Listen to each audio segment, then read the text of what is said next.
Kia ora koutou, welcome back to the BFG. This chapter is called Dreams. The big friendly giant was seated at the great table in his cave and he was doing his homework. Sophie sat cross-legged on the tabletop nearby, watching him at work. The glass jar containing the one and only good dream they had caught that day stood between them. The BFG, with great care and patience, was printing something on a piece of paper with an enormous pencil. "What are you writing?" Sophie asked him. "Every dream is having its special label on the bottle," the BFG said. "How else could I be finding the one I am wanting in a hurry?" "But can you really and truly tell what sort of a dream it's going to be simply by listening to it?" Sophie asked. "I can," the BFG said, not looking up. "But how? Is it the way it hums and buzzes?" "Oh, you is less or more right," the BFG said. "Every dream in the world is making a different sort of buzzy hum music, and these grand swashbuckling ears of mine is able to read that music." "By music do you mean tunes?" "I is not meaning tunes."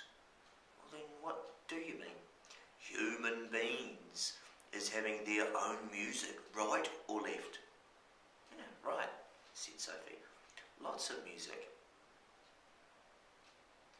And sometimes human beings is very overcome when they is hearing wondrous music. They is getting shivers down their spindles. Right or left?" "Yeah, right," Sophie said. "So the music is saying something to them. It is sending a message. I do not think the human beings is knowing what the message is, but they is loving it just the same." That's about right," Sophie said. "But because of these jump-swiffling ears of mine," the BFG said, "I is not only able to hear the music that dreams is making, but I is understanding it." "What do you mean, understanding it?" Sophie said. "I can read it," the BFG said. "It talks to me. It is like a language." "Oh, I find that just a little hard to believe," Sophie said.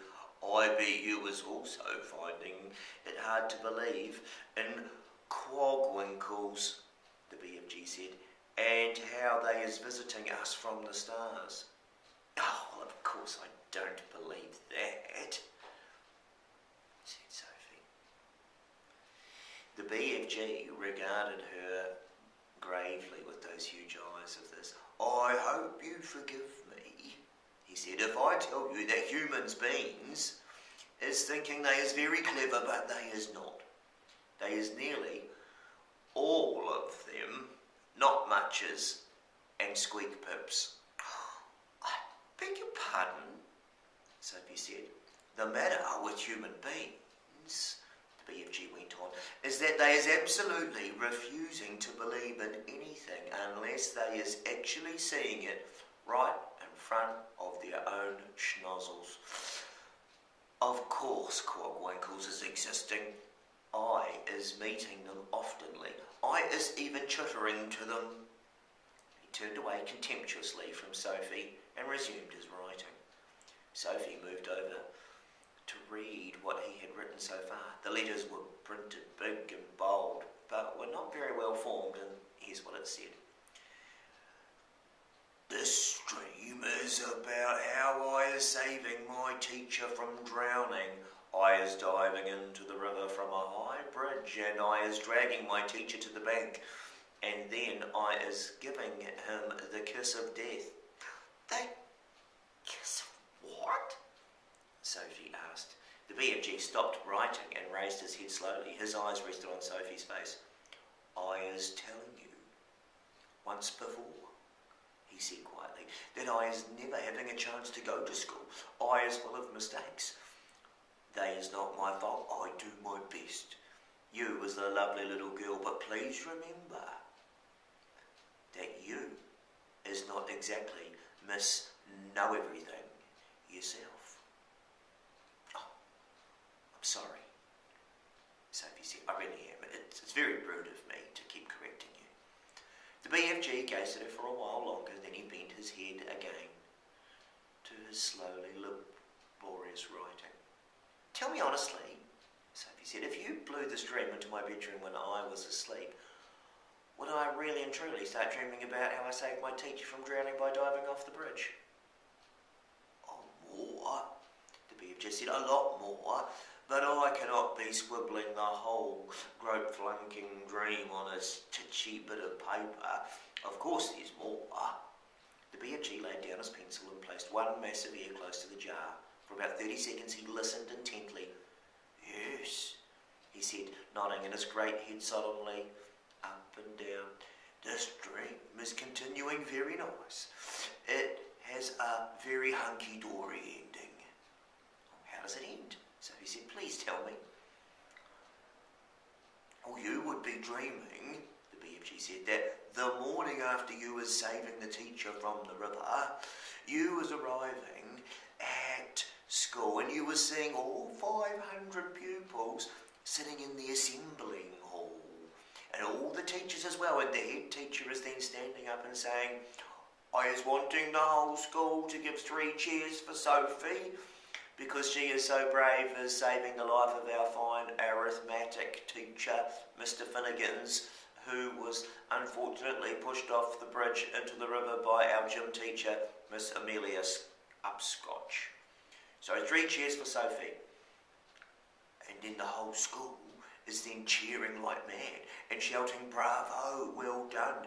And forever after that, even when you was getting your sums all gung swizzled and muggled up, Mr. Finnegans is always giving you 10 out of 10 and writing, good work, Sophie, in your exercise book, and then you was waking up.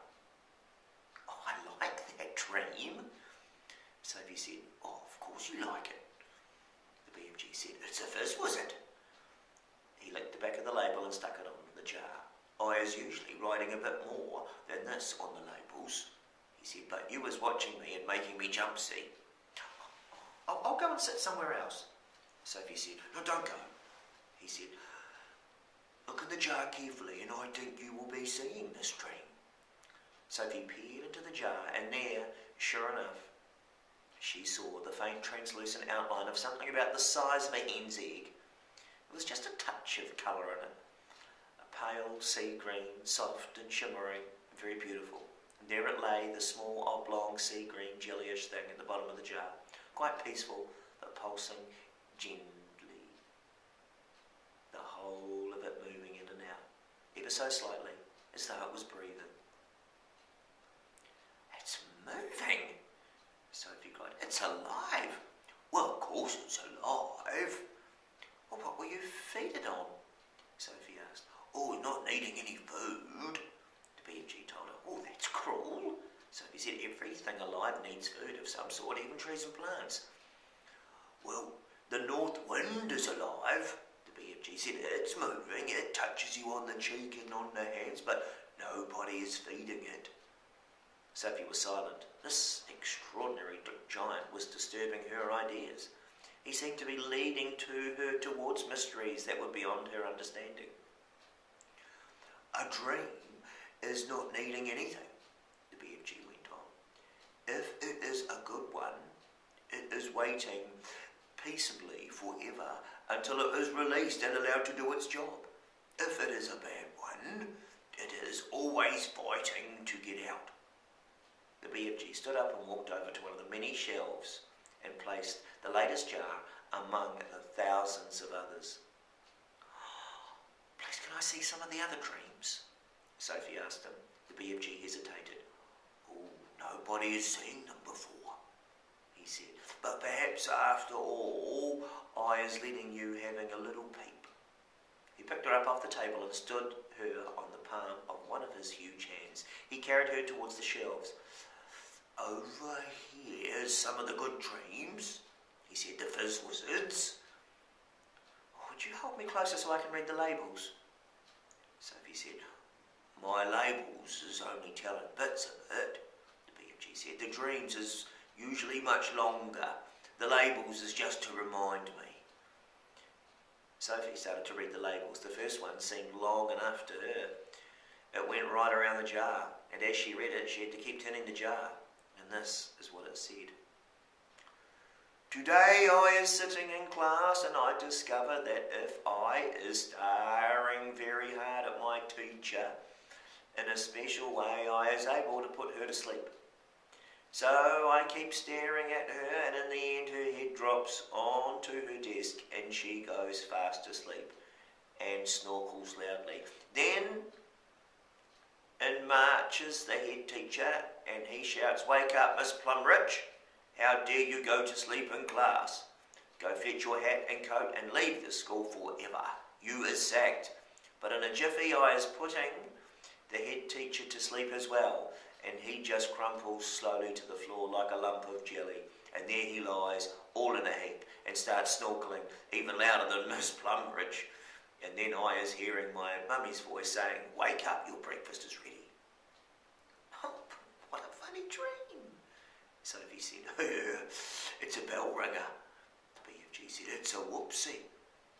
Inside the jar, just below the edge of the label, Sophie could see the putting to sleep dream lying peacefully on the bottom, pulsing gently, sea green like the other one, but perhaps a little trifle larger. "Do you have separate dreams for boys and girls?" Sophie asked. "Of course." The BFG said, "If I is giving a girl's dream to a boy, even if it was a really whoopsie of a girl's dream, the boy would be waking up and thinking what a rot bungling, grink sludging old dream that was." "Yeah, boys would," Sophie said. "These here is all the girls' dreams on this shelf," BFG said. "Can I read a boy's dream?" "Oh, you can," the BFG said, and he lifted her to a higher shelf, and the label on the nearest boy's dream jar read as follows. "I is making myself a marvellous pair of suction boots, and when I put them on, I is able to walk straight up the kitchen wall and across the ceiling. Well, I is walking upside down on the ceiling when my big sister comes in, and she is starting to yell at me, as she always does, yelling, 'What on earth is you doing up there walking on the ceiling?' And I looks down at her and smiles, and I say, 'I told you you was driving me up the wall, and now you has done it.'" "Oh, I find that one rather silly," Sophie said. "Or boys wouldn't," the BFG said, grinning. "It's another bell ringer. Perhaps you has seen enough now." "Oh, let me read another one," Sophie said. And the next label said, "The telephone rings in our house and my father picks it up and says his very important telephone voice, 'Simpkin speaking.' Then his face goes white and his voice goes all funny and he says, 'What? Who?' And then he says, 'Yes, sir, I understand, sir, but surely it's not me you're wishing to speak to, sir, but my little son.' My father's face is going from white to dark purple and he was gulping like he has a lobster stuck in his throat. And then at the last he says, 'Yes, sir, very well, sir, I will get him, sir.' And he turns to me and he says in a rather respectful voice, 'Is you knowing the President of the United States?' And I say, 'No, but I expect he is hearing about me.' And then I is having a long talk on the phone and saying things like, 'Let me take care of it, Mr. President. You'll bungle it all up if you do it your way.' And my father's eyes is goggling right out of his head, and that is when I is hearing my father's real voice saying, 'Get up, you lazy slob, or you'll be late for school.'" "Oh, boys are crazy," Sophie said. "Here, let me read this next one." Sophie started reading the next label. "I is having a bath and I is discovering that if I press quite hard on my tummy button, a funny feeling comes over me and suddenly my legs is not there, nor is my arms. In fact, I has become absolutely invisible all over. I is still there, but no one can see me, not even myself. So my mummy comes in and says, 'Where is that child? He was in the bath a minute ago, and he can't possibly have washed himself properly.' And so I say, 'Here I is.' And she says, 'Where?' And I says, 'Here.' And she says, 'Where?' And I says, 'Here.' She says, 'Henry, come up quick.'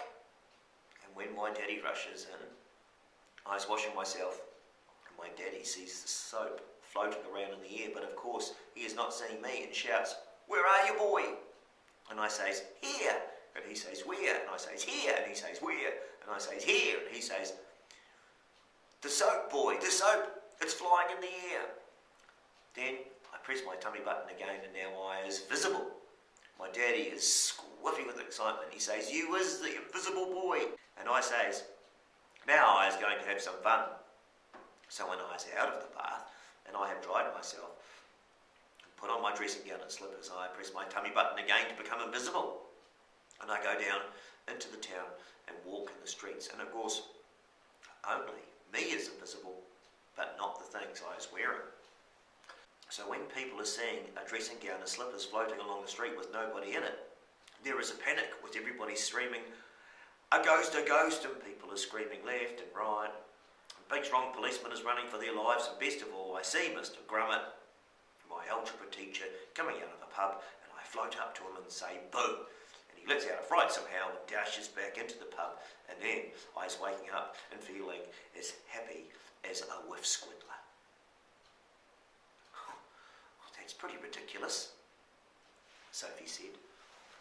All the same, she couldn't resist touching and pressing her own tummy button to see if it worked, but nothing happened. Dreams is very mystical things, the BFG said. Human beings is not understanding them at all. Not even their brainiest professors is understanding them. Has you seen enough? Oh, just this last one, Sophie said. This one here. She started reading. I has written a book and it is so exciting nobody can put it down. As soon as you had read the first line, you were so hooked on it you cannot stop until the last page. And all the cities, people is walking in the streets bumping into each other because their faces is buried in my book, and dentists is reading it and trying to fill teeths and at the same time, but nobody minds because they're all reading it too in the dentist's chair. Drivers is reading it while driving and cars is crashing all over the country. Brain surgeons is reading it while they're operating on brains, and airline pilots is reading it and going to Timbuktu instead of London.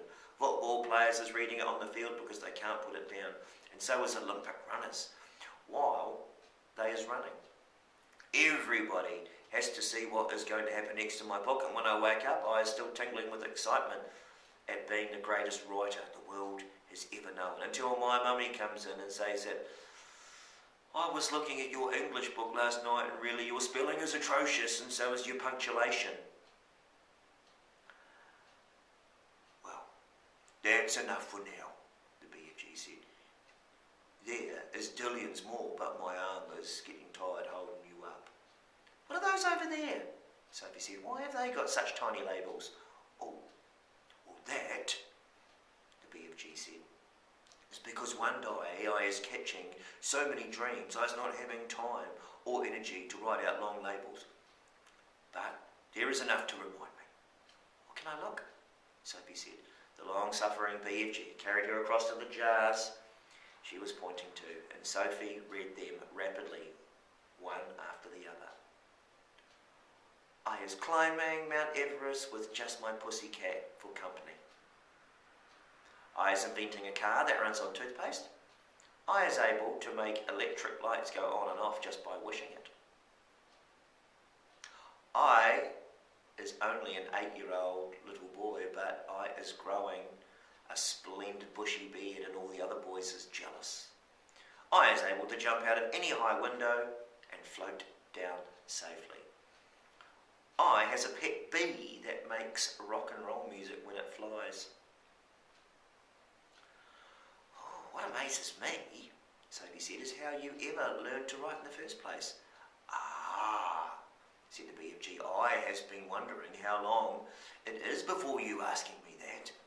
Well, considering you never went to school, I think it's quite marvellous. Sophie said, how did you learn? The BFG crossed the cave and opened a tiny secret door in the wall, took out a book, very old and tattered. By human standards, it was an ordinary-sized book, but it looked like a postage stamp on his huge hand. One night, he said, I is blowing a dream through a window and I sees this book lying on a little boy's bedroom table.